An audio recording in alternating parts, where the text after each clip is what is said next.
Philip, I mean, I just have no real hopes that anything good's going to come out of this meeting. No. But I do have worries that this meeting in Alaska, which is amazingly, and was it a 9-hour? No, it's an 8-hour journey from Moscow. No, from Washington. From Washington, 9 hours for Putin from Moscow. It's a long way from anywhere. That I think they're going to be patting each other on the back. Putin is a wily ex-KGB man. He knows how to he can wind Trump round his little finger. Trump thinks that everyone is motivated by money. He thinks that's the only thing. Putin has more money than the rest of the world put together, all secretly hidden away. He doesn't need money. He wants power and prestige. And he gets that by expanding Russia. He wants to get back the old, Russian Empire.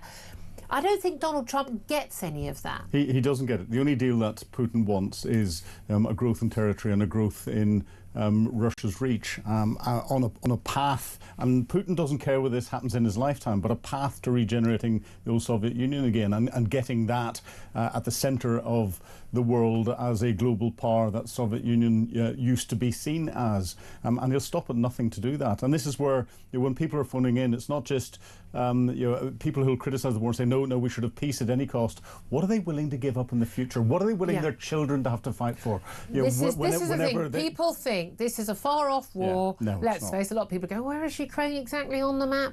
And it's not our problem. Tell us what could happen in the coming years. If let's just say, worst case scenario, well, it's probably not the worst case scenario, but what are the bad scenarios? Putin basically says, right, I'm going to withdraw all aid and all financial aid to anybody for fighting this war. I want peace, end of, full stop. Russia can then say they can take territory de facto. They've already got 20% of the country. So a fifth of Ukraine has been taken, including Crimea. The Europeans are just a bit like, oh, well, without American firepower, we're not able to really do anything, but we'll wag our fingers. We'll absolutely wag our fingers. Stiff letter. Stiff letter, absolutely. We'll have some summits. What are the stages and over what time period do you think that it does become very much our problem?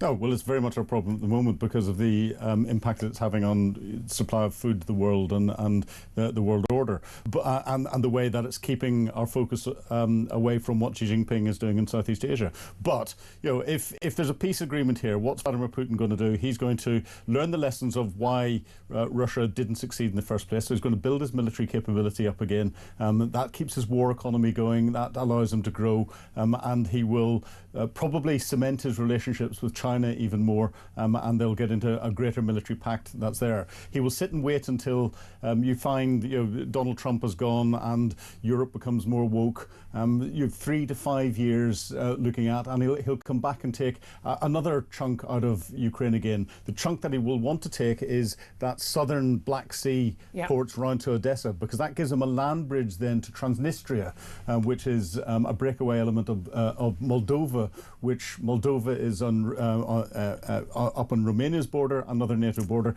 but he wants to go and take that. That will be his next objective. But he's working in multi-generational terms. And this is the thing that we don't. China does that. The Islamic lunatics do this. The Hamasis, the Iranian Ayatollahs, and everybody else. We think let's face it, 24 hours. We don't even think in 4 or 5 year terms of Donald office. Trump's next tweet. Exactly. And they think, as you say, in generations. That said, he's over 70, 71 now, Vladimir Putin. He hasn't got that many more years. He hasn't, but those that are, in the next layer underneath him, where his successor would come from, are the architects of what's going on. This is not just one man. This is a whole regime. How hopeful are you? Look, we don't have a NATO style. Was it Article 5 where we one for all for one, and we will take whatever action necessary. Although again, having read it in full, having prompted by a guest in the last year, it's not quite so clear. We will militarily fight for you. But Finland have been invaded before. Poland, the Baltic states know they're under threat constantly. Again, Vladimir Putin is saber rattled with them as well. Do you genuinely believe that NATO, including America or not including America, would actually militarily defend Estonia, Latvia, Lithuania? I think Poland, they're a big country. Would we would we go to war to defend the Baltic states from Russia? Bearing in mind they have a Russian border, that enclave. I worry that we wouldn't. No, quite simply we would, and it's because we've got triggers there. We've got British forces deployed in the Baltic states at the moment, and therefore, if the Russians did decide to invade, they would engage British troops. And troops from other NATO nations are based there as well. That is a political trigger, because it then means that troops. Should we put boots on the ground in Ukraine? Should part of the pledge, if it were, you can Putin, you can keep Ukraine. You can keep Crimea. Keep parts of the Donbass region, the eastern industrial region, which is already destroyed anyway. You can keep some of that. Yeah, you'll be able to get those rare earth minerals, out of there. But the rest, we absolutely cast iron guarantee no more. I mean, that's already a reward for Putin. He can walk away, say he's got a victory. Should we put boots on the ground to protect that peace? Well, boots on the ground to protect that peace. Protect is a very difficult word to define when there isn't a peace agreement and you don't know what the parameters are. But I see no reason why the West shouldn't put troops on the ground to help Ukraine rebuild its military so that it's capable of looking after its own territory and develop that. Okay. We're providing that training in our own countries at the moment. We could take that training and put it into Ukraine and help them do that, especially if the Russians aren't attacking other parts of Ukraine on a daily basis, and it's safe for us to do so. Do call in. Love to hear your thoughts on this. 0344 499 1000. If your thought is that, you know what, stop talking about Ukraine, worry about Britain. We do talk about Britain an awful lot, but I'm really happy to take that call and discuss that with you. Give us a call, 0344 499 1000. Let's also talk about UK's economic growth, because this is actually related to our military capability and indeed our ability to deal with any problems in this country, including things like NHS waiting lists, which we'll also come on to. UK economic growth slowed to 0.3% between April and June. So that's the second quarter of the year. But it's better than expected. It's still a slowdown after the first 3 months of the year, the first quarter. Now, lots of people expected, as Donald Trump had threatened tariffs, that there was a whole idea that the economies have sort of boomed a little bit. Weren't completely flatlining in the first 3 months of the year in many countries, because people were getting orders in before they thought the tariffs were going to come on, and there was that extra production that happened as a result of that. And now we're back. We would expect a little bit of a slump, but when the Chancellor is sort of basically sort of patting herself on the back for economic growth of 0.3%, that tells you just how bad things are, doesn't it? It does, especially when during the election she calculated all of their policies on a 2 to 2.5% growth rate, and we're nowhere near that. And no chance of getting anywhere near that. And you look at a number of most of our policies that are coming out, and this is coming out from business leaders. They are anti-business. We are seeing more and more high street chains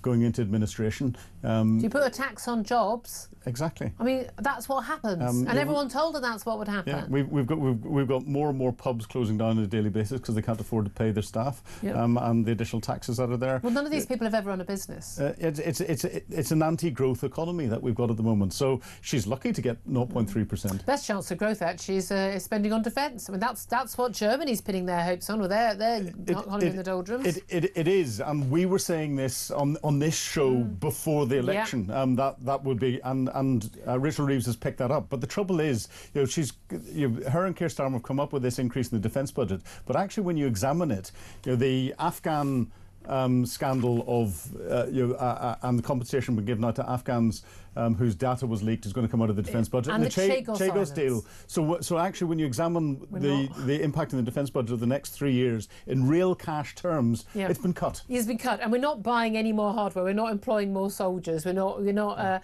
more fit to fight a war. Yeah. Again, these people live in a fantasy welfare land where you just fiddle the figures and everything looks fine.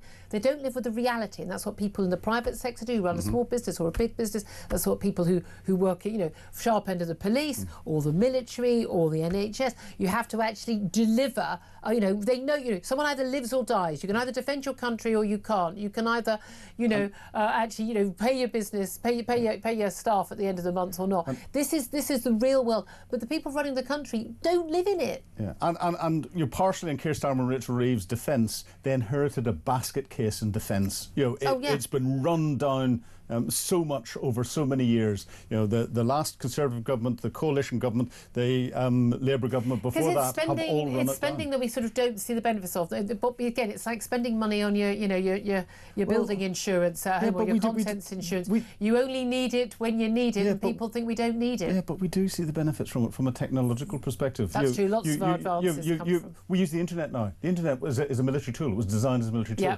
The LED light. GPS. With GPS, the LED light that everyone is going, this is saving me a fortune because I'm putting LED lights in the house. It was invented by defence scientific and technical laboratories. Well, again, the main thing is, of course, we do need, going back to growth, we need growth to pay for everything. Yes. Certainly growth in welfare figures, an extra million claiming universal credit we were discussing on the show yesterday, but also tackling the NHS waiting list. Quality Watch have reported, there's a report by the Nuffield Trust, they're a health think tank, they found that figures in terms of the NHS waiting list had fallen, because we've been, Wes Street and the Health Secretary said 260,000 people have drop in the NHS backlog since the general election. It was not a coincidence, he said, it was because of record investment and fundamental NHS reform.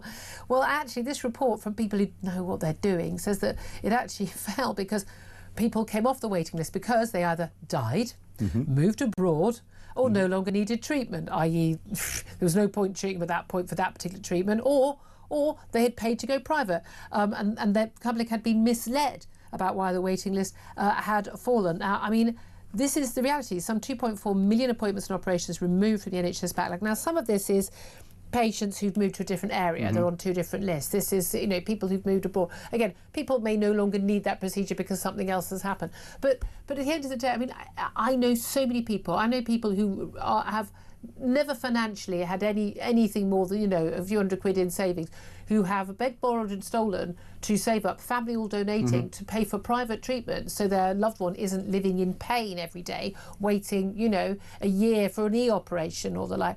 People are desperate, people are coming off the waiting list, but there's no evidence that the NHS is actually delivering more care, despite huge increase in hirings, although I would say not enough at the front line, and a huge multi-billion increase in funding. What's going wrong? It's mismanagement. I know people who are on 4 different waiting lists for the same condition. So, because there's a waiting list for that specialist and that and that, and therefore they've been counted 4 times until they get in that. And some are on more. And this is where, again, we said it whenever the figures came out and Wes Streeting said that he was going to reduce that. We said, you just need to get the management right, because there'll be so many people counted 2, 3, 4, 5, 6, 7, 8, 9, 10 times. But it's the same person, it's the same list. The numbers are all wrong. And it's management across the NHS that's the bureaucracy of the NHS is part of the problem. I think certainly part of the problem, certainly in the London and South East areas, we've imported, I'm sorry I'm going to say these things out loud, imported the third world, we've got third world bureaucracy. You've got people who are pushing paper who really don't care, and it's just like, here you go. And as I said, I mentioned on Mike's show earlier, certainly with all the cases when I know people who've been waiting for, in my own family, so people I've been able to speak in detail about, turning up for treatment, paperwork's not there. Remember the family had cataracts, 2 different cataract operations, 6 weeks apart, and on both occasions 6 people were booked in for the same time. Again, not supposed to do that, waste of everyone's time, but they do that because they know that a third of the people won't have their operation. So 2 of them didn't, in each time didn't have their operation. Why? Their paperwork hadn't arrived because the system, they couldn't get it in time on that day, so they cancelled. They'd go back on the list again. And when a member of my family, because I'm a chip off the old block, basically spoke to the hospital boss, literally insisted on speaking to the chief executive. This is crazy. This is a waste of the consultant's time. This is a waste of everyone's time. You need to sort this out. They kind of shrugged. I had an MRI scan a few years ago for a suspected problem in my back, and I turned up half an hour early because it was a hospital I'd not been to before, and I didn't want to risk not being able to find parking. And it was one of those sort of big trucks, the massive MRI scanner in the back, and they just go around the hospital. Very efficient. I like it. But I sort of knocked on the door and said, "Hello, just want to flag. I am here. I'm just going to go and sit in the cafe in the hospital wait for my slot, but just so you can tick me off the list, I'm here." And they went, "Oh, you can come in now." I mean, I said, "Oh gosh, you're running early." They went, No. I mean, the last 3 people didn't turn up. And it's quite normal, and they know that. Apparently, again, 20 or 30% of people don't turn up for they've either waited so long that the problem has resolved itself. They're too scared, because MRI scanners are absolutely terrifying. You have to stay so still in basically a white coffin. It was an absolutely horrible experience. But they say that they don't turn up. And I said, why don't you book an extra 20% of people? Yeah. And then so for a fifth of the time they're sitting there doing nothing Yeah. with this multi-million-pound costing machine on a truck out in a hospital car park. It is madness that we are living like this. Madness. It's complete madness. I was sitting in a public office space, and there was only one other couple that were in there talking, and it was the chief executive officer of a West Midlands NHS charity talking to a personal coach. And they had a 2-hour meeting, and I couldn't. Well, his life coach. I couldn't. It was her. Oh. No, her business coach, the NHS was paying for that, and for the 2 hours. She talked about the relationship that she should have with her PA, not the management issues that there were across the whole of the multi-billion pound. Do it after work, love. Yeah, not the multi-million-pound business that she's running on behalf of the NHS. What a waste of time. I genuinely think we need a mass clear out of NHS management. Mass. I mean, just genuinely. The default is you're gone. Yeah. People say, well, we need to bring the expertise. Well, your expertise ain't delivering very well so far. Again, I've said it for a long time in terms of people I want running the country, but definitely running the NHS. Whoever does logistics at Tesco. Yeah. Anyone who gets all that stuff on all the shelves, on all of those stores, every single day, and when the weather changes at all, I want that person running the NHS. Yeah. I genuinely think we could have this sorted very, very quickly.